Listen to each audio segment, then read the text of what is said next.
তাজপুরে সমুদ্র স্নানে নেমে তলিয়ে গেল 3 পর্যটক। আশঙ্কাজনক অবস্থায় দুজন পর্যটককে হাসপাতালে নিয়ে যাওয়া হলে একজনকে মৃত বলে ঘোষণা করে চিকিৎসক। তাজপুর সমুদ্র সৈকতে স্নান করতে নেমে তলিয়ে গেল 3 পর্যটক। তাজপুরের সমুদ্রে স্নানে নেমে তলিয়ে গেল 3 জন। পুলিশ এবং নুলিয়াদের তৎপরতায় উদ্ধার 2 জন। আশঙ্কাজনক 2 পর্যটকদের হাসপাতালে নিয়ে যাওয়া হয়েছে। বর্তমানে একজনকে মৃত বলেই ঘোষণা করেছেন চিকিৎসকরা।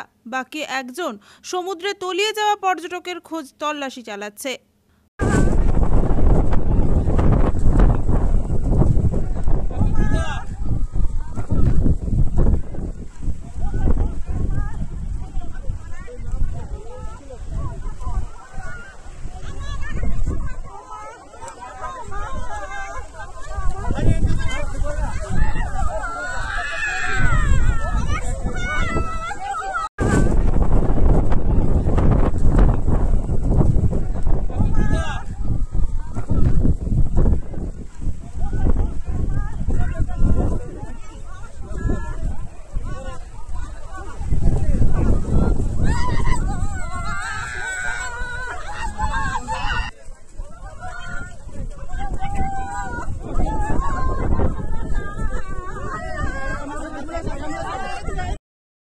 পুলক বেড়ার রিপোর্ট, খবর BCBS।